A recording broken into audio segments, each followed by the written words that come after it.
இந்திய அரசியலில் எப்போதுமே அனல் பறக்கும் களம் என்றால் அது ஜம்மு காஷ்மீர் தான். சித்தாந்த ரீதியாக டெல்லிக்கும் ஸ்ரீநகருக்கும் இடையே எப்போதுமே ஒரு பெரிய சுவர் உண்டு. குறிப்பாக 2024 சட்டமன்ற தேர்தலில் உமர் அப்துல்லா தலைமையிலான தேசிய மாநாட்டு கட்சி வெற்றி பெற்று ஆட்சி அமைத்த போது இனி மோடி அரசுக்கும் உமர் அரசுக்கும் இடையே மல்லுக்கட்டுதான் நடக்கும் என்றுதான் ஒட்டுமொத்த நாடும் எதிர்பார்த்தது.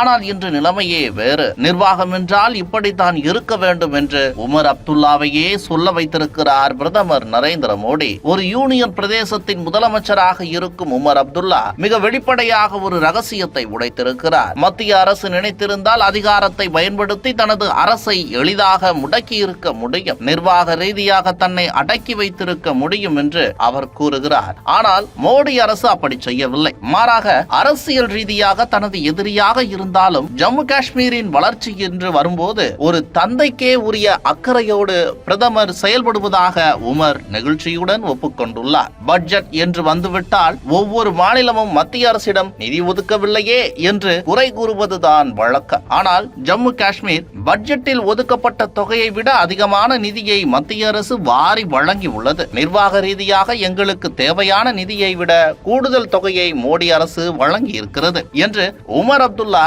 கூறியிருப்பதுதான் இப்போது இந்திய அரசியலின் ஹாட் டாபிக். சாலை மேம்பாடு, பாலங்கள் கட்டுதல் மற்றும் இளைஞர்களுக்கான வேலைவாய்ப்பு திட்டங்கள் என காஷ்மீரின் ஒவ்வொரு முன்னேற்றத்திலும் மோடியின் கையெழுத்து இருக்கிறது. அரசியல் களத்தில் விமர்சிப்பதோடு நிறுத்திவிடாமல் நற்பணிகளை மனதார பாராட்டும் உமர் அப்துல்லாவின் இந்த சர்டிபிகேட் பிரதமர் மோடியின் நிர்வாக திறமைக்கு கிடைத்த மிகப்பெரிய வெற்றி. எதிர்க்கட்சி ஆளும் மாநிலம் என்பதற்காக வளர்ச்சியை தடுக்க மாட்டேன் என்பதை பிரதமர் மீண்டும் ஒருமுறை நிரூபித்திருக்கிறார். இதுதான் உண்மையான ஜனநாயகம். அரசியல் வேறுபாடுகள் ஒருபுறம் இருந்தாலும் தேசத்தின் நலன் மற்றும் மக்களின் முன்னேற்றம் என்று வந்துவிட்டால் மோடி ஒரு பெரிய அண்ணனாக நின்று வழிநடத்துகிறார் என்பதற்கு இதுவே சாட்சி. எப்போதும் மத்திய அரசை விமர்சிப்பதையே வேலையாக கொண்ட பல தலைவர்களுக்கு உமர் அப்துல்லாவின் இந்த பேச்சு பேரிடியாக இறங்கியுள்ளது. காஷ்மீர் பள்ளத்தாக்கில் அமைதியும் வளர்ச்சியும் கைகோர்த்து செல்வதை பார்க்கும்போது அங்குள்ள சாமானிய மக்கள் நிம்மதி பெருமூச்சு விடுகிறார்கள். அடக்கி ஆள நினைக்காமல் அள்ளித்தரும் இந்த அணுகுமுறைதான்